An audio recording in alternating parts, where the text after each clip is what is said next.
We move over here to our Seattle Storm, who played a closed-door scrimmage down in Los Angeles. They would win that closed-door scrimmage, 76-69. Our player of the game, Arella Girantes, 13 points, 2 rebounds, and one assist and 1 block. She did all this off the bench, actually, for the Storm, who were able to end the preseason with a 1-1 record, which is nice to see.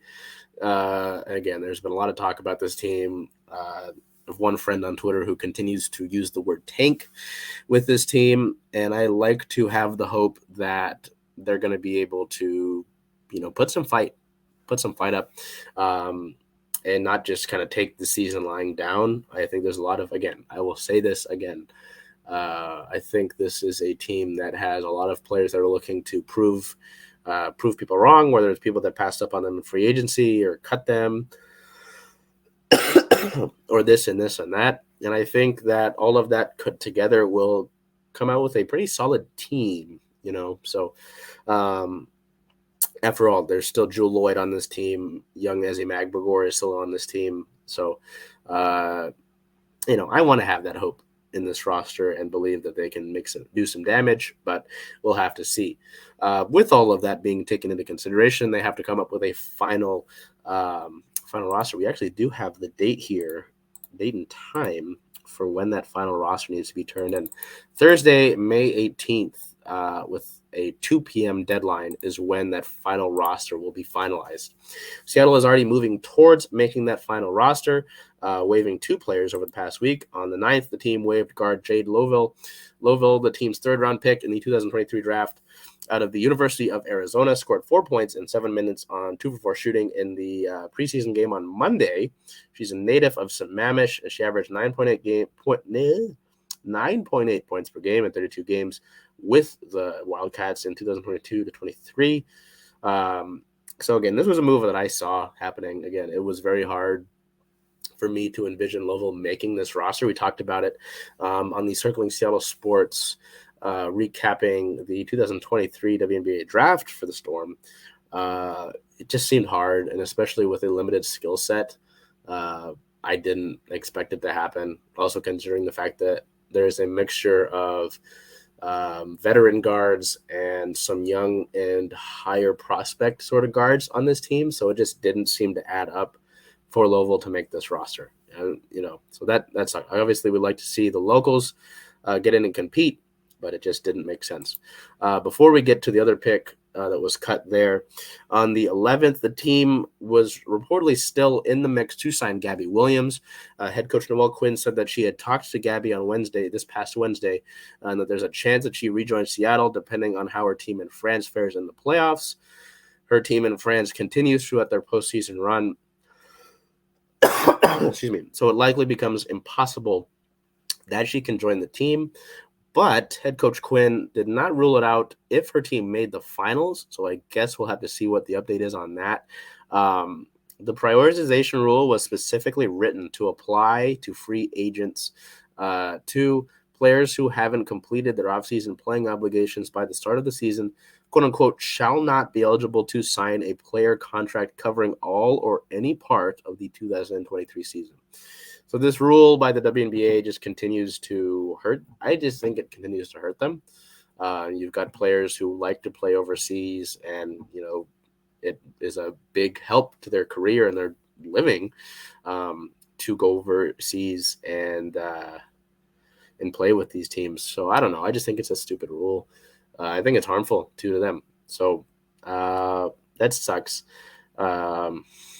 But it seems unclear with head coach Quinn talking about if that team made the finals, that there's a possibility. So we'll keep an eye on that. But I'm right now going to close the door on the possibility of Gabby Williams joining the Storm. So also the broadcast schedule was revealed. We will go back over here. Here it is. Not major news, but it's something, obviously with women's sports, getting these games onto platforms that people can find is a big deal. So that factors into it. All 30 30 Storm games can be seen locally on Fox 13, so that's a big help, or Fox 13 Plus in the Seattle area, while the remaining 10 will be available nationally on ABC, ESPN, or ION TV. ABC or ESPN will carry 5 Storm games on its national platform, including 3 of the first 7 games of the season. Pretty good. In addition, ION, which is the KWPX Channel 33 in Seattle, so that helps you there, is carrying 5 games as part of the national broadcast partnership with the WNBA announced this past week. All 30 of the non-national games are also available on Amazon Prime Video. That's where I watch a lot of them. So if you want to watch the W and you want to watch some great basketball, buy League Pass. But Amazon Prime Video, if you've got that helps as well. It's the official streaming home of the Storm.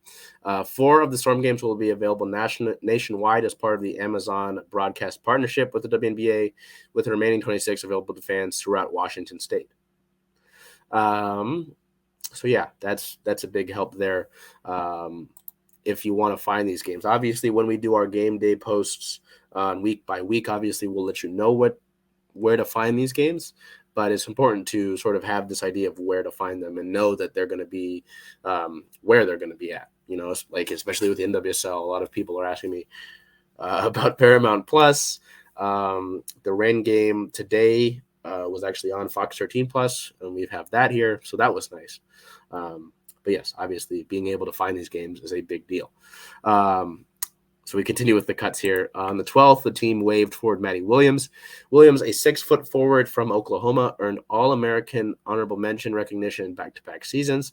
She was Seattle's first of 2 picks in the second round, and she will not make the roster.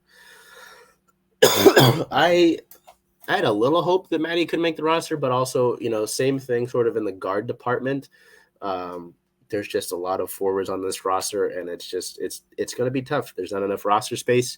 We'd like to see the WNBA change that going forward, but for now, that's just not the reality. And a lot of talented players will not be on a roster to begin the year. So we round out our Storm here. The regular season is already coming up. I was preparing for the show, and I was like, no, it can't be. There's no way.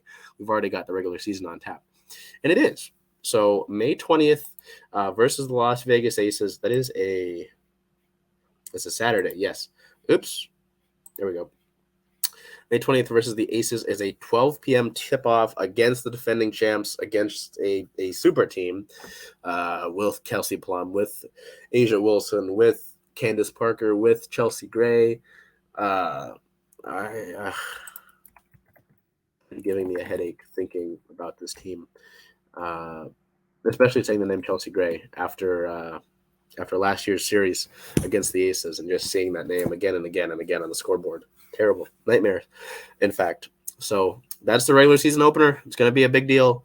Oh, shoot.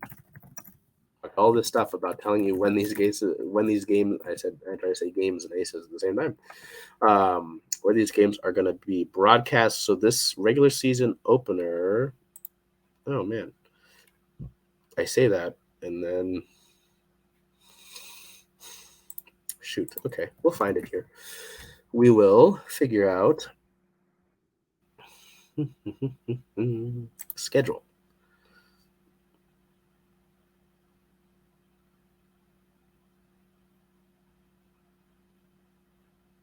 The regular season opener for the Storm and the Aces is on ABC. All right, there we go. That helps you out there. That game will be on ABC, so that makes it easy to find for you. But also, if you're in the state of Washington, Amazon Prime Video help you out a lot there.